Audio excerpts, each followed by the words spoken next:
அன்பு நெஞ்சங்களே, அனைவருக்கும் வணக்கம். நான் டாக்டர் ஐபிகே. நம்முடைய வாழ்க்கை தரம் மட்டும் ஏன் மாறவே மாட்டேங்குது, ஒரே மாதிரி இருக்குது. நம்மளால் பணத்தை ஹோல்டு பண்ணவே முடியலை. செலவு மேலே செலவு வந்துக்கிட்டே இருக்குது, கடன் பட்டுக்கிட்டே இருக்கும். இதிலிருந்து மீள்வதற்கு என்னதான் வழி அப்படின்னு சொல்லிட்டு நிறைய பேர் யோசிக்கிறாங்க. ஸோ நானும் பல விஷயங்களை செயல்படுத்தி பார்த்துட்டேன். கையில் காசே நிற்க மாட்டேங்குது, என்ன பண்ணுறதுனே தெரியலை. தங்கத்தில் இன்வெஸ்ட் பண்ணலாம் அப்படின்னு பார்த்தோன்னா, இப்போ தங்கத்தில் இன்வெஸ்ட் பண்ணுறதும் வேஸ்ட்டுன்ற மாதிரி ஆர்பிஐ ரூல்ஸ்லாம் இருக்குது. நமக்கு அவசர தேவைக்கு தங்கத்தை போய் வச்சா கூட 75% தான் நமக்கு லோனே கொடுக்குறாங்க. அப்போ நம்ம என்ன தான் பண்ணுறது, எப்படித்தான் வாழ்கிறது அப்படின்னு சொல்லி பலருக்கு பயங்கரமான ஒரு கலக்கம். இந்த கடனை எப்படி அழைக்க போகிறோம்? என்னுடைய நண்பர்கள்ட்டே நான் நிறைய பேர்கிட்ட கேட்குறேன், ஏன்டா இவ்வளோ கடன் வச்சுருக்கீங்க, எப்படா சமாளிக்க போகிறீங்க? ஏன்டா வருமானம் வந்தால் தானே நம்ம கொடுக்க முடியும், வருமானமே இல்லாமல் எப்படி உனக்கு கடன் இருக்குது? பிள்ளைகளுக்கு படிப்பு செலவு இருக்குது, ஃப்யூச்சரில் எத்தனையோ கமிட்மெண்ட்ஸ் இருக்குது. இதெல்லாம் மீறி எப்பட்றா அப்படின்னா, முடிஞ்ச வரைக்கும் கடனை அடைப்போம், அப்படி இல்லை அப்படின்னா பிள்ளைய கையில் கொடுத்துட்டு போக வேண்டியதை என்ன பண்ணுறது அப்படின்னு சொல்லி சொல்கிறாங்க.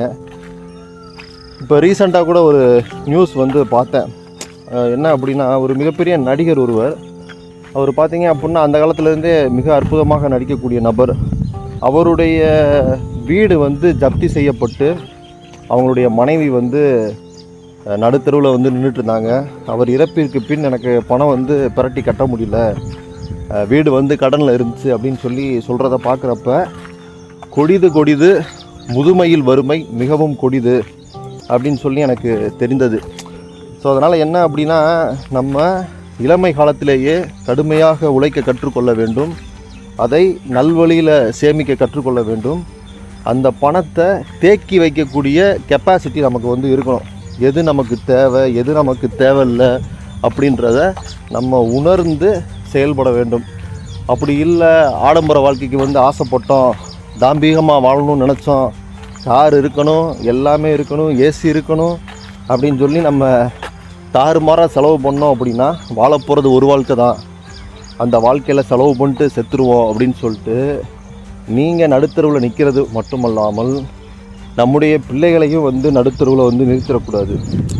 ஸோ ஆகவே எப்போவும் நமக்கு சேமிப்பு தான் முதல் முக்கியம். சேமிப்புக்கு அப்புறம் செலவு பண்ணோம் அப்படின்னா கண்டிப்பாக நம்ம தப்பிச்சிருவோம். முதுமையில் வறுமை ரொம்ப ரொம்ப கொடிது. இப்போ பார்த்தீங்க அப்படின்னா எனக்கே ஒரு 37 வயசு ஆகிட்டுருக்கு.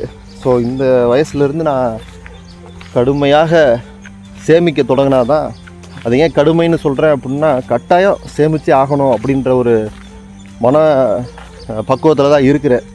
கட்டாயம் நம்ம சேமிக்கணும்.